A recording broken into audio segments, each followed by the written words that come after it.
The busybody censors at the Canadian Human Rights Commission want to use the current refugee crisis happening on Canada's borders to crack down on your free speech. And, well, nobody really seems to be noticing.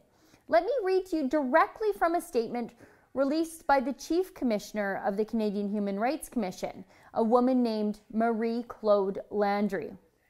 Now, what she says, it sounds good, but it's not. Listen to who she lumps in with white supremacists and neo-Nazis. Now, this is directly from their press release. It reads, "These last few weeks have been filled with news of a troubling rise and intolerance throughout the world.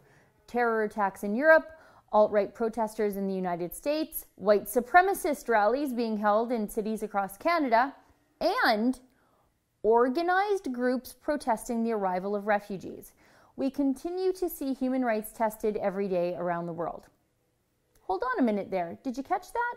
She said organized groups protesting the arrival of refugees. She's calling them a hate group that we should all watch out for.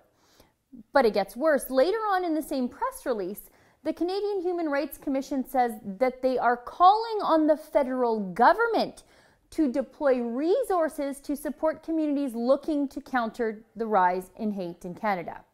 Sounds good in theory, doesn't it? Except that the Canadian Human Rights Commission just called people who are concerned about refugees possible members of a hate group. Let's just say, for example, you're a resident of a Manitoba border town and you're concerned with the influx of illegal asylum seekers crossing the border into your community. And you don't like the fact that they're being warehoused in the local senior citizens' home, displacing your community's grandparents. Or maybe you heard about the fact that half of all the Somali asylum seekers have criminal records, and you're concerned about the rise in crime in your community. Or maybe you just don't want border guards being assaulted at work. Don't you dare gather up a group of your friends and decide that you need to hold up a protest sign in front of your local MP's office, because you could end up on some sort of Human Rights Commission hate watch list. Or let's just say you're a citizen of Cornwall, Ontario. You've lived there your whole life, but now you're living with the consequences of Montreal, Quebec becoming a sanctuary city. And you see the federal government deploying the Canadian military to build tent cities just outside your town.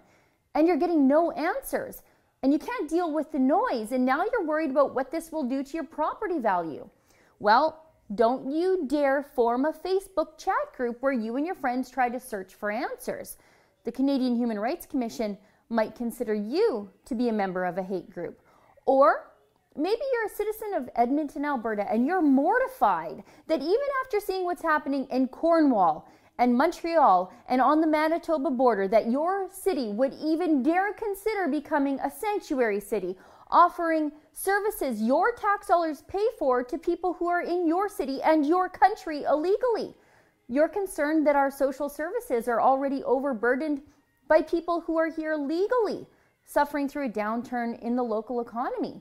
Say you want to head down to City Hall and let them know how you feel peacefully. Well, you just might end up on some sort of hate watch list at the behest of your very own government. Do you see the problem here? The Human Rights Commission in Canada pretends to be an organization that protects human rights. It's right in their name. But they're using the threat of you ending up on some sort of documented hate watch list to silence your peaceful opposition to ideas that you disagree with in public spaces around Canada. Canadians have a right to disagree with their government and government policies peacefully, and they have a right to not end up on some sort of Stalinistic enemies list because they did. The Canadian Human Rights Commission doesn't protect human rights. It's now an arm of the Liberal Party of Canada looking to prosecute severely normal people for wrongthink. For the Rebel.media, I'm Sheila Gunn-Reid. Our peers in the media want us to just go away. Internet censors want to shut us down. But if you believe in free speech, go to standwiththerebel.com.